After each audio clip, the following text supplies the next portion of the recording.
Jesús, somos uno. Nexo TV.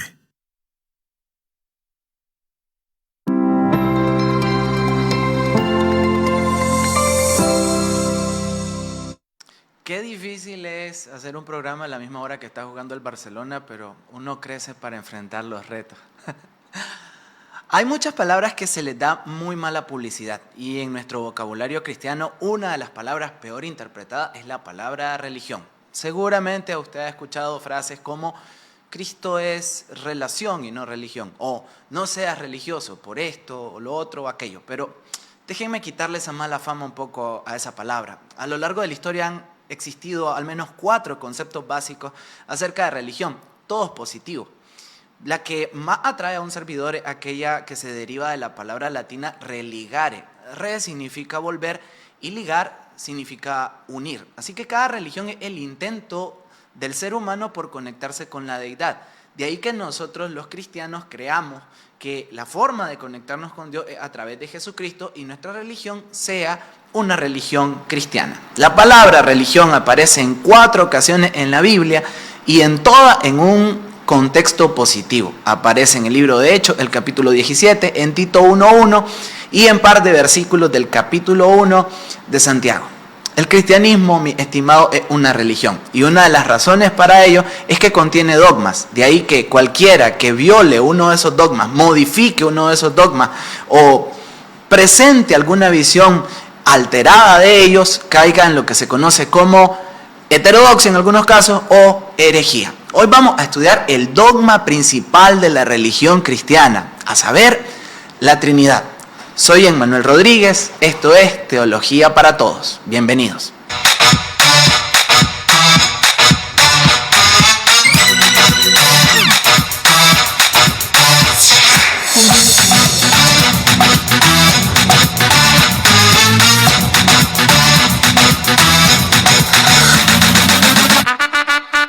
Audio Jungle.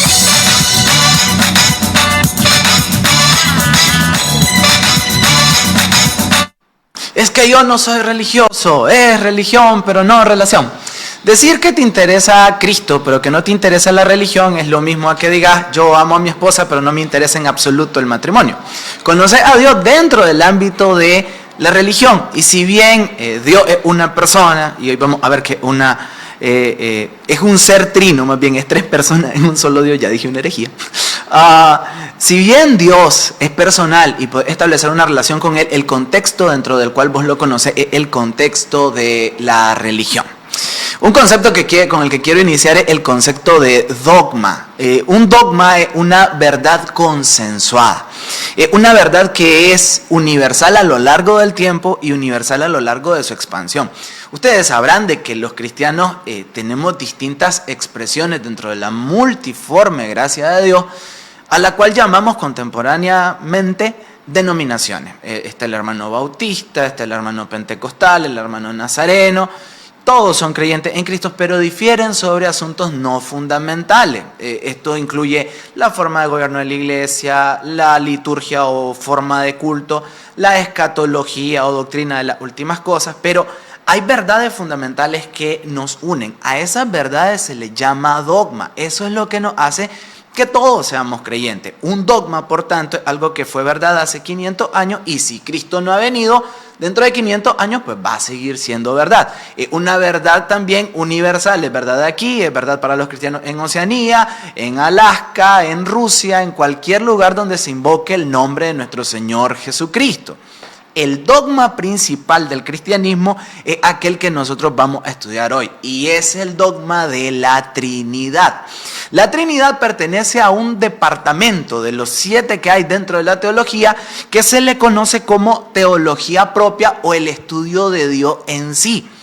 Ahora bien, de hecho la palabra teología significa pues el estudio de Dios. Imagínense clase, concepto tan elevado o qué empresa tan casi imposible. Dios se ha revelado a través de la Escritura y aunque no es minuciosa y exhaustivamente conocible, es decir, nadie puede llegar a decir yo conozco todo lo que se puede conocer de Dios, sí es verdadera y posiblemente conocible. Ahora bien, ¿Por qué es importante tener una correcta teología propia? Porque la vida eterna depende de eso. Mi estimado, vida eterna no es vivir para siempre. Todos nosotros vamos a vivir para siempre en el cielo, o ustedes ya saben dónde. Y no podemos decir que los que van a ese lugar, el infierno, tienen vida eterna. De allí que vivir para siempre no sea el único componente de la vida eterna. Jesús dice, Juan capítulo 17, versículo 3, la vida eterna es esta, que te conozcan a ti, el único Dios verdadero, y a Jesucristo a quien ha enviado. La vida eterna es una cuestión, o conocer a Dios es una cuestión tan vital que uno puede estar dentro de la iglesia, uno puede ejercer dones dentro de la iglesia y aún así no conocer a Dios. Primera de los Corintios capítulo 15, versículo 34 dice, muchos de ustedes, y se incluía personas que tenían dones carismáticos, muchos de ustedes no conocen a Dios y para vergüenza suya se los digo. Y recuerden también las palabras del Señor Jesucristo cuando dice que en el último gran día mucha gente le va a decir, en tu nombre dice esto, aquello, lo otro, y el Señor les va a contestar, yo nunca te conocí. No significa que el Señor no supiera su nombre, la Biblia dice que Él hasta los pelos de nuestra cabeza los tiene contados, significa que ellos nunca establecieron una relación verdadera, genuina con Él. De ahí la importancia de la teología propia. Cuando hablamos del dogma de la Trinidad, estamos hablando de cómo Dios se revela a sí mismo en las páginas de la Sagrada Escritura. Ahora bien, hay mucha confusión dentro de algunos sectores respecto a la Trinidad porque les parece un concepto demasiado elevado o confuso. Esto es porque no logran hacer la distinción entre esencia y persona.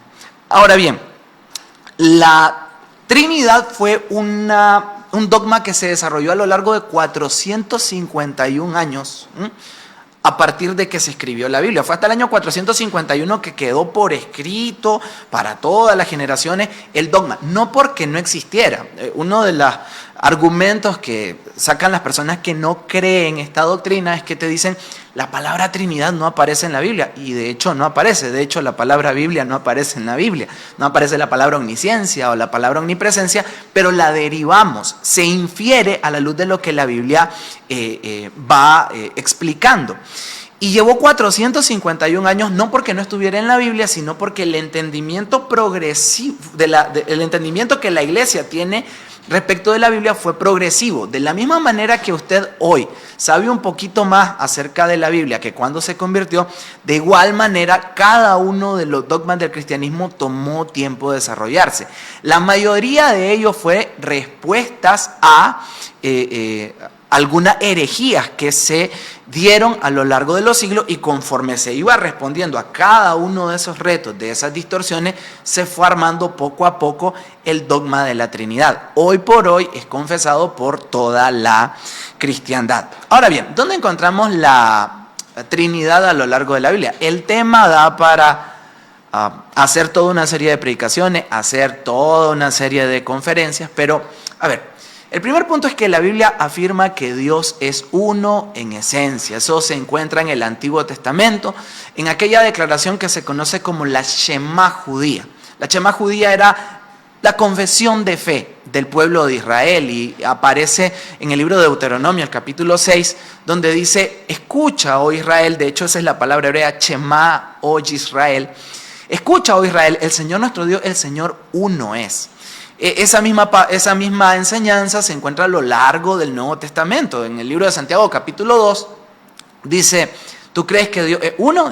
Bueno, bien haces, también completas, los demonios creen y tiemblan. Entonces, Dios es uno en esencia. Nosotros no creemos en un triteísmo, no creemos que hayan tres dioses, no creemos, como lamentablemente algunas personas se atreven a hacer semejante comentario, no creemos en un Dios de tres cabezas, pero sí creemos en una sola esencia que hay en ese Dios verdadero. Ahora, interesante, en el idioma que se escribe en la Biblia, esa palabra uno es la palabra etja, que significa uno que puede contener una pluralidad. Hay otros pasajes de la Biblia donde se encuentra esa misma palabra y pueden ayudarnos a entender cómo ese Dios que es uno es una pluralidad de personas, tres en concreto. Por ejemplo, en el libro de Génesis, cuando se establece el vínculo matrimonial como motor de la familia, dice, dejará el hombre a su padre y a su madre y se unirá a su mujer y los dos serán etja, una sola carne. Y ustedes saben que, bueno, los que somos casados seguimos siendo dos personas, pero a los ojos de Dios somos uno. Eso viene a ser un reflejo de cómo en ese único Dios verdadero coexisten tres personas eternas. La Trinidad también aparece en lo que se conocen como los nombres de Dios. El primer nombre que aparece en el canon bíblico es el nombre Elohim, que es un nombre plural. Lo que dice Génesis 1:1, en el principio, Reina Valera lo traduce, en el principio Dios creó los cielos y la tierra. En el principio Elohim creó los cielos y la tierra, y van a encontrar este diálogo, ¿no?, de pluralidad, cuando se dice que hagamos al hombre a nuestra imagen conforme a nuestra semejanza, o cuando en la Torre de Babel ustedes van a encontrar que dice descendamos y confundamos. Vamos a encontrar varios pasajes más a lo largo de la narrativa del Antiguo Testamento que reflejan la Trinidad, pero por falta de tiempo no vamos a verlo. En el Nuevo Testamento la Trinidad queda perfectamente reflejada en el pasaje del bautismo de Jesús. Algunas personas a veces argumentan, muéstrenme un solo bautismo en el Nuevo Testamento donde aparezca la Trinidad. Bueno, el bautismo de Jesús, donde dice la Biblia que mientras Jesús es bautizado, el Espíritu Santo desciende sobre él en forma de una paloma, y una voz en el cielo, la voz del Padre, dice, este es mi Hijo amado en quien tengo complacencia. Lo van a encontrar al final de 2 Corintios, capítulo 13, verso 14, en la bendición apostólica. Lo van a encontrar en 1 Corintios 12, cuando se habla acerca de los dones. Lo van a encontrar en los diálogos continuos entre Jesús y el Padre. El no existir la Trinidad imposibilitaría varias de las funciones salvíficas que nosotros conocemos. Si no hay Trinidad, ¿delante de quién y a la derecha de quién está Jesucristo intercediendo por cada uno de nosotros? Apocalipsis capítulo 1 también, en el saludo de San Juan para las 7 iglesias a las que dirige el Apocalipsis, contiene la narrativa de Dios Padre, de nuestro Señor Jesucristo y de los espíritus que están, los 7 espíritus que están alrededor del trono de Dios, como figura del Espíritu Santo, y que son una aplicación de lo que aparece en los primeros 2 versículos de Isaías capítulo 11. Esta es solo una muestra, una pequeña muestra bíblica de dónde aparece toda la Trinidad. Ahora, a la esencia de la Trinidad se le conoce como Trinidad ontológica, pero a las funciones dentro del gran cuadro salvífico que ejerce cada una de las personas de la Trinidad, a eso se le conoce como Trinidad económica. El pasaje por excelencia para reflejar ello es Efesios capítulo 1, donde desde el verso 3 hasta el verso 6 aparece todo lo que Dios Padre ha hecho a favor de nosotros.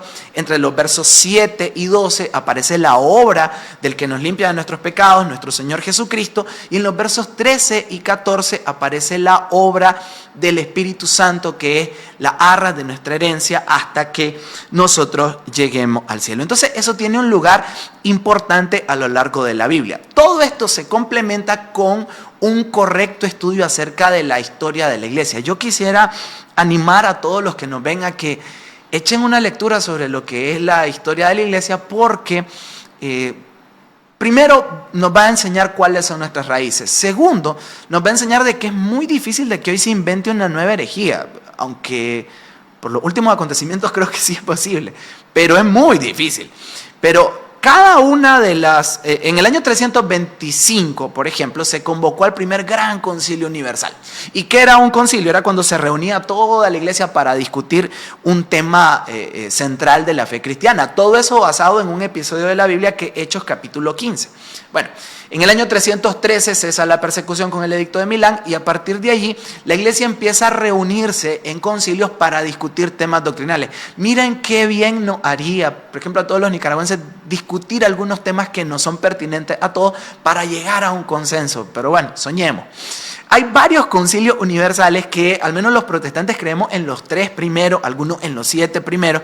Hay más de 21 a lo largo de la historia, si usted se toma el tiempo de estudiarlo. Y todos ellos atacaron algunas herejías que en ese momento cuestionaban la enseñanza bíblica. Por ejemplo, hubo un hereje que se llamaba Arrio, ¿ya? Y la mayoría de las herejías siempre eran apellidos de los inventores de ella. Entonces de ahí surgió una doctrina que se llamaba arrianismo.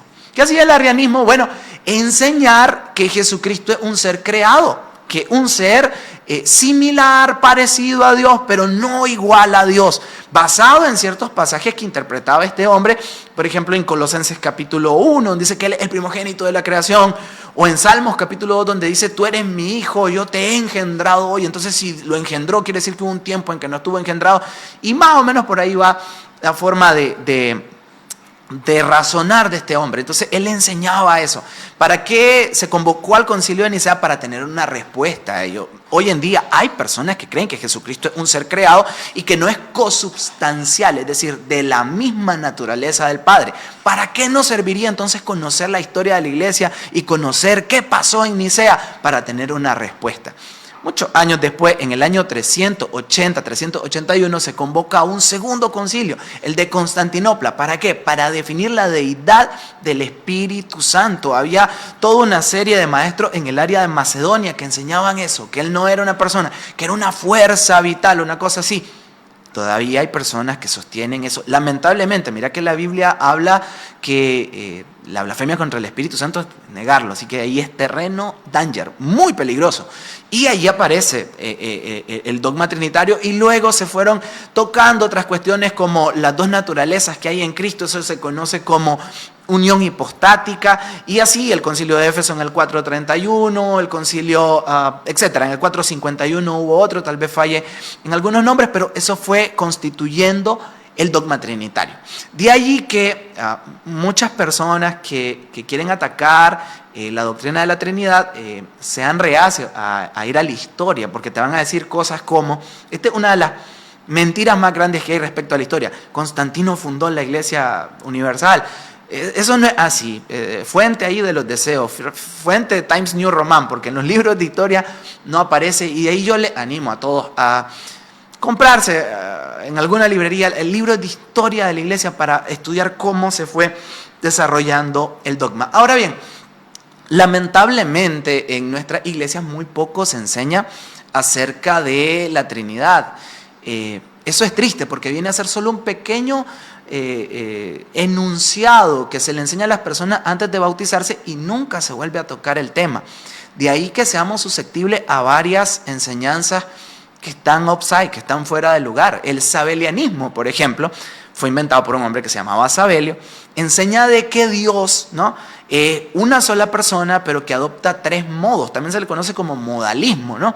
Y que estas tres personas son, modos es el Padre, el Hijo y el Espíritu Santo. Muchas personas que en la teoría son trinitarias, en la práctica son sabelianas o modalistas, porque cuando explican la Trinidad utilizan ejemplos como los estados del agua. Es que Dios dice, es como los estados del agua. El agua es líquido, gaseoso y sólido, y así es Dios, que es Dios Padre, Hijo. Esa es una mala analogía. ¿Por qué? Porque Dios no tiene estados, no tiene forma. Otros utilizan la analogía del huevo y dicen, así como el huevo tiene cáscara clara y yema, así Dios es Padre. Dios no tiene partes. De hecho, mi consejo es que aprendamos la Trinidad desde lo conceptual, desde lo teológico, desde lo filosófico y desde lo bíblico, porque no hay ejemplo que usted pueda poner que pueda abarcar tan amplia verdad. ¿Qué entonces la Trinidad? Confesamos que hay un solo Dios verdadero que existe eternamente en tres personas: Padre, Hijo y Espíritu Santo. Un solo Dios en esencia, tres personas claramente distinguibles. No es que una sola persona y que a veces aparece Padre, a veces Hijo, a veces Espíritu Santo y que los tres tengan un solo nombre. Hermano, eso no es un error, esa es una herejía. Existen otras enseñanzas que distorsionan el dogma trinitario. Una de las más recientes tiene que ver con la cuadrimensión de Dios, que está bastante complicada de entender, pero es una combinación de varias herejías. Enseña de que Dios es una esencia primaria llamada el Elión, y que de ahí se desprenden las otras personas de la Trinidad, el Padre, el Hijo y el Espíritu Santo. Hermano, eso no tiene asidero ni desde la Biblia, ni desde la historia, ni prácticamente desde ningún lado. Eso es una herejía. Por cierto, ¿Cuál es la diferencia entre un error teológico y una herejía? La palabra herejía es la palabra griega airesis. Aparece entre las obras de la carne de Gálatas, ¿no? Y también en segunda de Pedro, capítulo 2, cuando se advierte de los falsos profetas, dice que introducirán herejías destructoras. Una herejía, una distorsión de un dogma fundamental de la fe cristiana. De ahí que porque yo no esté de acuerdo con la postura de una persona, no puedo tomarme la licencia de llamarle hereje a todo aquel que no esté de acuerdo conmigo. Para que alguien sea hereje, tiene que distorsionar una verdad fundamental del cristianismo y después de haberle llamado al arrepentimiento, prevalecer en esa enseñanza, en esa creencia, en esa práctica. Muchos se practica lamentablemente en las redes sociales el utilizar sin ton ni son: fulano es hereje porque danza o no danza, fulano es hereje porque concibe pastora o no, fulano es hereje por esto, por lo otro. Nada de eso reúne las características de una herejía. Una herejía tiene que ser una falta demasiado grave y de ahí que debería de llamarse, ¿no? Primero al conocimiento verdadero y segundo a la caridad. De hecho, las redes sociales no son el lugar correcto para andar corrigiéndole la teología a nadie. Bueno, esa es en esencia la doctrina de la Trinidad y algunas de sus distorsiones. Es confesada por varias o por todas las denominaciones cristianas. Yo aquí tengo un documento donde aparece una de las 16 verdades fundamentales de las Asambleas de Dios. Por poner un ejemplo, esto es sostenido por todas las denominaciones. Y lo voy a leer para no cantearla, no vaya a ser que parafraseando diga algo que no es, pues, pero dice así: distinción y relación en la deidad. Cristo enseñó una distinción de persona en la deidad que expresó en términos específicos de relación, como Padre, Hijo y Espíritu Santo, pero que esta distinción y relación, en lo que a su forma se refiere, es inescrutable e incomprensible, pues la Biblia no lo explica. Por lo tanto, de la misma manera, hay eso en el Padre que lo constituye Padre y no Hijo. Hay eso en el Hijo que lo constituye Hijo y no Padre. Y hay eso en el Espíritu Santo que lo constituye Espíritu Santo y no Padre ni Hijo. Por lo que el Padre, el engendrador, el Hijo, el engendrado y el Espíritu Santo, el que procede del Padre y del Hijo. Así que por cuanto estas tres personas en la deidad están en un estado de unidad, existe un solo Señor, Dios Todopoderoso, y tiene un solo nombre. El Padre, el Hijo y el Espíritu Santo no son idénticos en lo que respecta a persona, ni se les confunde en cuanto a relación, ni están divididos en cuanto a la deidad, ni opuestos en cuanto a la cooperación. El Hijo está en el Padre y el Padre está en el Hijo en cuanto a relación. El Hijo está con el Padre y el Padre está con el Hijo en cuanto a confraternidad. El Padre no procede del Hijo, sino el Hijo procede del Padre en lo que se respecta a autoridad. El Espíritu Santo procede del Padre y del Hijo en cuanto a naturaleza, relación, cooperación y autoridad. Por tanto, ninguna de las personas de la deidad existe ni opera separada e independientemente de la otra. Una de las 16 verdades fundamentales de las Asambleas de Dios. Usted puede buscar otros conceptos en cada una de las denominaciones, puede buscar la confesión bautista, puede buscar cualquier confesión cristiana, tiene que enseñar la Trinidad. Ahora bien, recursos para aprender acerca de la Trinidad. Número 1, su iglesia local. Tiene que ser un lugar donde se enseñe constantemente. He de decir, desde mi minúscula, subjetiva y falible opinión, que pareciera que las personas que no enseñan la Trinidad están más obsesionadas y son más consistentes en enseñar esa verdad que los que somos trinitarios enseñarlo. No haría daño, mínimo una vez cada 6 meses, una vez al año, repasar el Dios al que adoramos. Recordemos que siempre corremos el peligro de caer en lo que cayeron aquellos atenienses, que entre todos los altares que tenían uno que decía al Dios que no conocemos. Y hay muchas personas que lamentablemente están cantándole a un Dios al que no conocen. Muchos de los desórdenes, lamentablemente, que tenemos en la liturgia, hay gente que ora a Dios, Padre, Espíritu Santo, casi como que el que esté allí desocupado, atiéndame, y puede sonar jocoso, divertido, lo que usted quiera, pero eso es grave, porque no tenemos un orden. Deberíamos de ordenar eso. El discipulado es fundamental en ello. La fe cristiana no es solo práctica, sino que también tiene su parte teórica, y de hecho toda nuestra parte práctica se deriva de lo que nosotros creemos. No solo es importante lo que practicamos, sino lo que confesamos y lo que creemos. De allí mi ánimo a que en la iglesia local se enseñe, se hagan talleres, se hagan seminarios acerca de este dogma, porque es desconocido por gran parte del pueblo cristiano. Segundo, consulte buena literatura. Yo les traje un ejemplo acá de buena literatura cristiana. Este libro es el tomo 3 de la Teología Sistemática del hermano español Samuel Pérez Milos. Este lo comparte mi hermano Norman López, ¿no? Que él es ribense y que tiene una página que se llama Gracia y Verdad y que se dedica a compartir buena literatura cristiana. Así que cualquier cosa usted puede escribirle a un servidor. También voy a etiquetar a Norman aquí en el video para que esté para Carlos Martínez Gallo. Carlos Martínez Gallo no es solo un gran comunicador, sino que alguien que consume muy buena teología. Y para él este libro él lo adquirió. Alguien podría decir, hermano Emmanuel, pero adquirir teología es caro. Bueno, comprar teléfono y gastar en recarga también. Lo que pasa es que nosotros, cada quien tendrá sus prioridades. Pero yo le diría, consuma buena literatura, consulte a personas que usted respete, que sepan un poquito más que usted quizá, para que no invierta mal su dinero e invierta en muy buena literatura. Bien, se nos ha acabado el tiempo. Yo cierro con esa frase del teólogo neoortodoxo Karl Barth que dice: Trinidad es el nombre cristiano para Dios. El Dios verdadero, el Dios al que adoramos, Dios en tres personas, bendita Trinidad. Bien, quiero agradecerles a todos por estar en sintonía. Pueden seguirnos en todas las redes sociales, suscribirse a Nexo. Y bueno, la otra semana nos vemos con otro tema interesante aquí en Teología para Todos. Soy Emmanuel Rodríguez. Que Dios les bendiga.